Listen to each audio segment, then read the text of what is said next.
Welcome back to the Create podcast. And this is the difference between HDR and SDR. And it's not just brightness or contrast. It's a lot more. I'm the JumpCutKing, and today we're going to break the myth between HDR and SDR and some pre-assumptions that I had that you might share. Welcome back to the Create podcast. As I mentioned before, we're going to be breaking down what HDR and SDR is. And first, let's talk about what they are. SDR is standard definition and HDR is high definition. And people who think SDR and HDR think HD and SD, an SD camera signal and an HDR camera signal. Of course, if you hadn't had a chance to go see the video of this, if you're on Spotify, you can see it, or go to YouTube and you can see the first couple 30 seconds to see the difference between HDR and SDR. Great. Otherwise, you can tune back into your audio. Of course, subscribe, hit that button, and follow me on Instagram, TikTok, everywhere you can. JumpCutKing, or go to jumpcutking.com for all of the socials. Now back to what HDR and SDR is. So SDR is standard definition, and back when cameras were black and white, color grading was literally just contrast.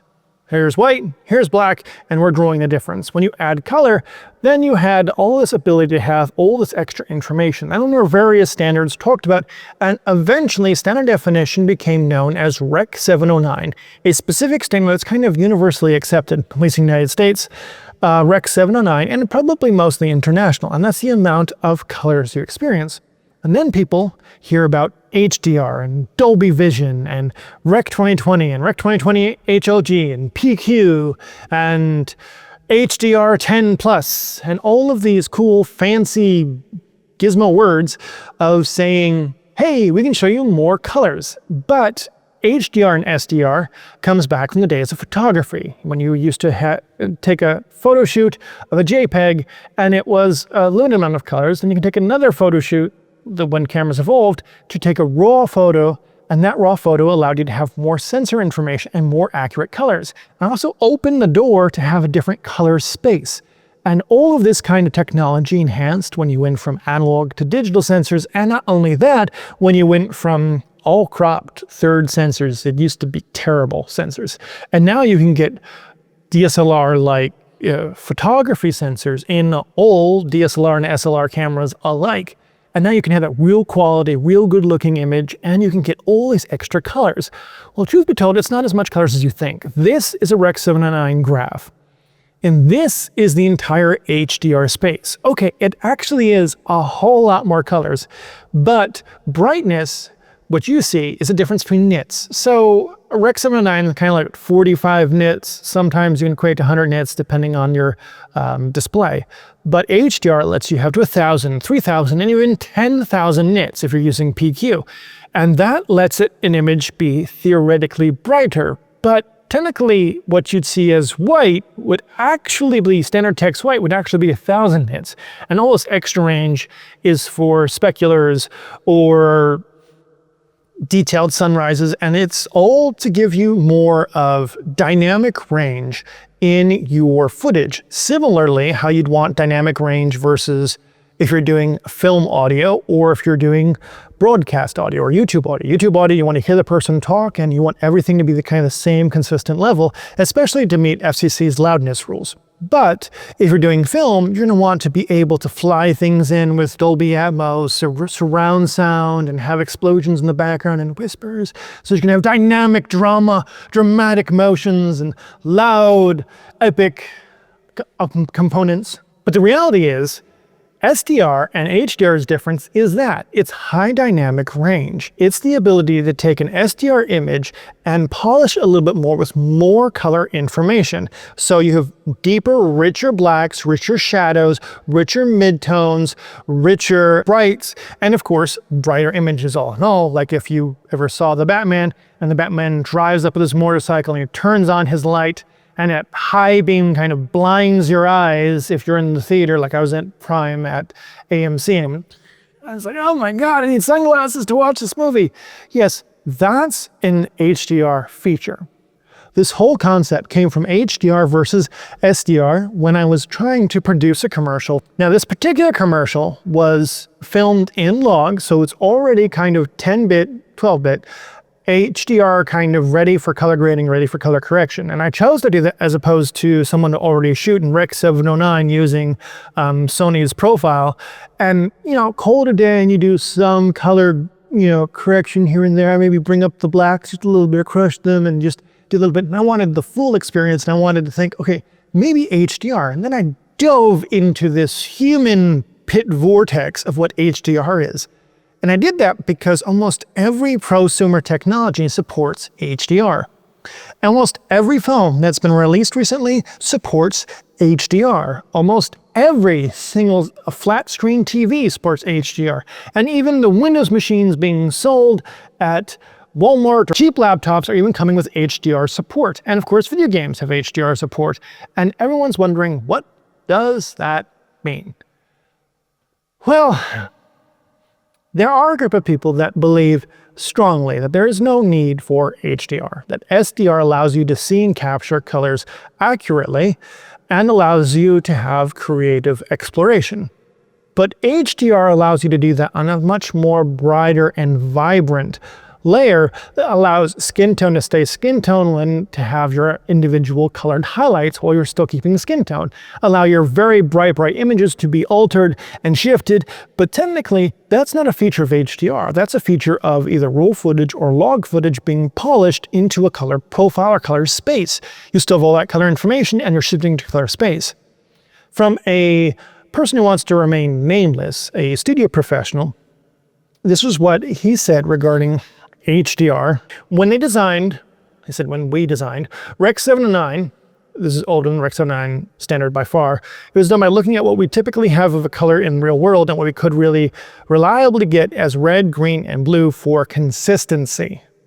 Rec. 709 allows you to have consistent color grading across, so if I deliver a material, Rec. 709 should look the same across all of your devices. Of course, people can shift color, temperatures, can shift tints, can shift and change almost everything. And for HDR, I thought if you use Dolby Vision, or you use HDR10, or you use specific HDR standard, you can override all that and still deliver a consistent image. But the reality is, you can still change the brightness settings and contrast settings on your TV and it'll still affect your HDR image. Not as much because HDR has much more color space, but it will still affect and won't deliver the exact same grade that I had designed and created for you. So now I have to master my grades so that they look consistent across multiple devices and that they look good, which is where Rec. 709 comes in. This means that most pixels in HDR frame won't crawl outside of the HDR color space. So you have your brightness, right, up to 10,000, and the theory is that the color will sit in an SDR range. And then you just kind of trim the colors so that they look good in SDR, and then they'll look good in HDR. And of course, a lot of professional houses have done very well with this. Well, this particular color grading professional that I talked to, they actually do color grading for Netflix television series. So they do professional grading for Netflix and other companies that they couldn't tell me about. It's a whole secret. They say that they don't even do HDR grading. They do Rec. 709 and they pass it to a color correction house, which will then conform the Rec. 709 concepts into HDR so that it's a standard. And in fact, he doesn't even have the license to run Dolby Vision. And Dolby Vision, apparently, even though it comes shipped with DaVinci Resolve, you have to have additional license to be able to trim your HDR down to Rec. 709 using Dolby Vision. In fact, Dolby Vision is not even HDR standard at all. Well, it is, but it's a way to take HDR metadata and convert it to Rec. 709 and back and forth, so you have a consistent image across your bases, which is great if you're engineering like Apple TV and you're engineering your image to look the same and consistent across all of your set boxes, across every TV and everywhere, because you're using Rec. 709 as your base, and HDR information kind of adds and explodes, which is why some people can't tell the difference between HDR and SDR until you turn off the lights. I'd love, by the way, all of my lights are Godox. They're not a sponsor, but I can control it all from my phone, and it's phenomenal experience for me. I strongly encourage you. So the difference between standard definition and HDR is technically not just brightness, but vibrance and colors, but not in the sense that you'd visually be able to tell the difference from a color spectrum unless there was brightness added or decreased black. So this is a waveform here. This is a Rec.709, 0 to 100, and this is 0 to 1000, but you may notice there's information available underneath 0, which is technically illegal for FCC standards if you were broadcasting, but since nobody does that anymore, if you're online, who cares? You can go ahead and use all that additional black information, and if you're shooting flat or shooting in log, all of your colors kind of sit here and you kind of expand them to create a gray shot, and bam, there you go, you have your blacks redefined. And then you can, I use Rec.709, a little bit more than Rec.709 is my standard, to HDR to SDR color grade, and then all of my information sits on top of that is HDR. And then I use a 75% peak rule, which is not what you think it is. It's not up to 1000 nits. It's to a different component, but it allows things to appear bright. They're supposed to appear bright without it blinding you, like the Batman did when he turned on when his motorcycle revved up in front of the screen and took up 30–45% of the screen, and my eyes went like, I need sunglasses. That's the difference between HDR and SDR. Now, when I started doing color grading, I thought I would just enter the HDR space and ignore SDR. Now, I've done color grading and color correction before, but I'm using DaVinci Resolve for the first time, and I thought the SDR and HDR components would not be consistent. But they are. In fact, they're interdependent on one another because the Rec.709 space, as you can see in this graph, sits in the HDR space.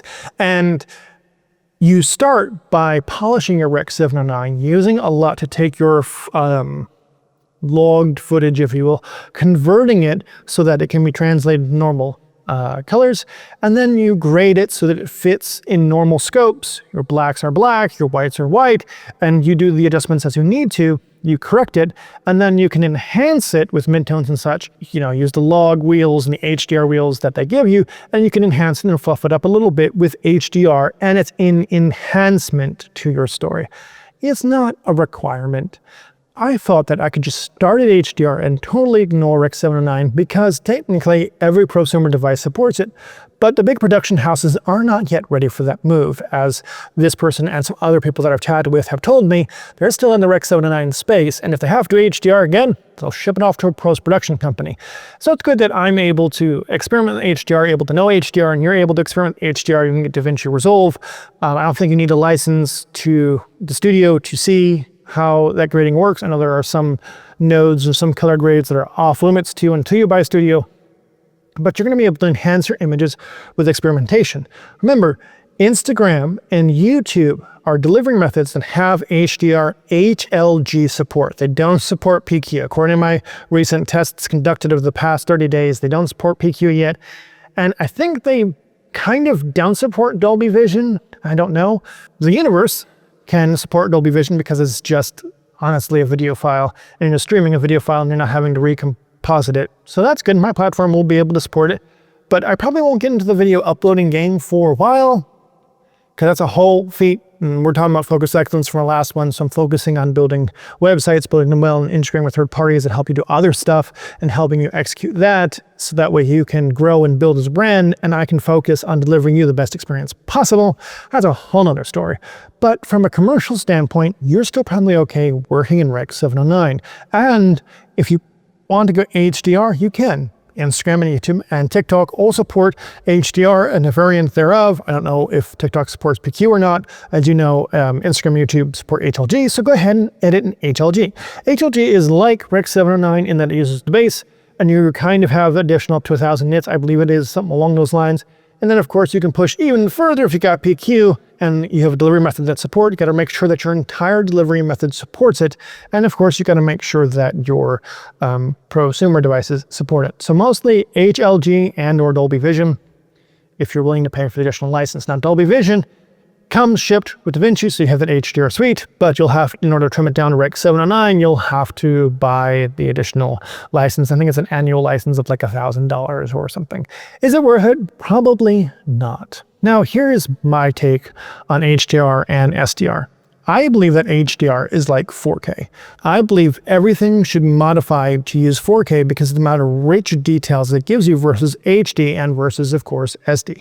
And there are still a lot of people that deliver HD. In fact, most broadcast shows are still HD, and they'll deliver to you Disney Plus, Hulu, Netflix, they all deliver you HD 1080p, and some shows, like their more premium shows, if you will, the shows that they produced or that they hired someone to produce and do the all HDR experience, you might get 4K and you might get HDR and you might get Dolby Vision. Great. And for consistency, that's cool, but it's still largely out of the consumer's grasp, if you will. If you deliver HDR today, because YouTube and Instagram support it, and a lot of prosumer technology supports it, you're now doing something that almost nobody else wants to do. And so you're able to step in, not as an early adopter, because it's rather robust built technology. There's not yet a single standard for HDR. There are some concepts and some best ways to do it. Some people use a 30% gray to know where your gray should be and where your midtone should be, and they use a 75% rule like I do. And, depending on your peak brightness levels and those kinds of things. And it's a little bit more work than grading in 709, but you're still okay if you're grading in 709. If you take the next step and you jump in, not as an early adopter, but one of the few people that learn HDR, you'll be able to offer that as an enhancement. And you can attach that onto all of your projects for free, and you deliver it, and your clients will go, oh my God, you're delivering above and beyond. It's perfect. Or you can add it as an add-on. Are people on social media really going to care? Is there going to be a difference? I think, yes, on brightness, and it jumps up because especially the white text on a Instagram, when you scroll, it like jumps out at you that's bright and catches your attention. And that's why I do that. And I use, the iPhone's HDR, which I believe is HLG. At one point, it's Rec.2020, I believe. And great, small enhancement. Doesn't require me to do much grading, but that's the difference between SDR and HDR. It's more than brightness, it's more color depth because you can have deeper, richer black, it's kind of more contrast, but you also kind of quadruple the amount of colors, but they all fit in the Rec. 709 space as you saw in that chart earlier. So that's the difference between standard definition and HDR. And my personal belief is that you should jump on early and you should be able to support it, and I should be able to support it on my platform and all those kinds of things so that you are able to deliver rich content and to your customers and clients, so that you're enhancing the image, that you're supporting the image. But of course, if it becomes a distraction, if it limits your deadlines, if it limits your ability to tell the story, then don't jump to HDR. If you're not familiar with it and you don't do test footage, don't say you're going to deliver HDR. In fact, I had to stop myself from saying, we'll deliver you HDR 4K. No, not ready yet. But it was very cool to be able to work with the entire HDR workflow that's in DaVinci. And in fact, the entire color grading workflow in DaVinci is top-notch. A limit. I was used to Avid. I was used to using Adobe Premiere. Not as rich in color correction space as you can get in DaVinci Resolve, at least not in the way it is. And I do use one of these wonderful, I don't know what these are called, but TourBoxes. Yeah, it's a lot cheaper than $1,000 color correction wheel, although I really want one of them. I hope that this has helped you understand a little bit of what SDR is and HDR is. It's still a little bit ambiguity, but if you stick with standard definition SDR, Rec. 709, you're okay. Of course, HDR space is just larger brights and it's more attention giving.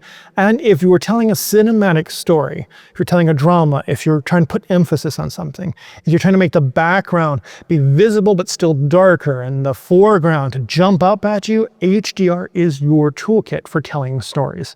That's why I love going to Prime AMC, because I see all those crystal clear colors and I hear Dolby Atmos and I get pulled into the story, and to me it's not a distraction, it's an enhancement to the story. So HDR is great, it's an enhancement. I strongly encourage everyone to support it and everyone get used to using it because it's everywhere already. But do you need it? That is a good question. I pray right now that God's creative brilliance be with you, that he gives you the ability to create something from nothing, that he stands with you, that he encourages you, that he gives you peace, that he goes about you, that he orders your steps and everything you do. Be blessed. And that he helped you understand the confusion between SDR and HDR. I pray this in Jesus' mighty name. Amen. We'll see you right here next time on the Create Podcast.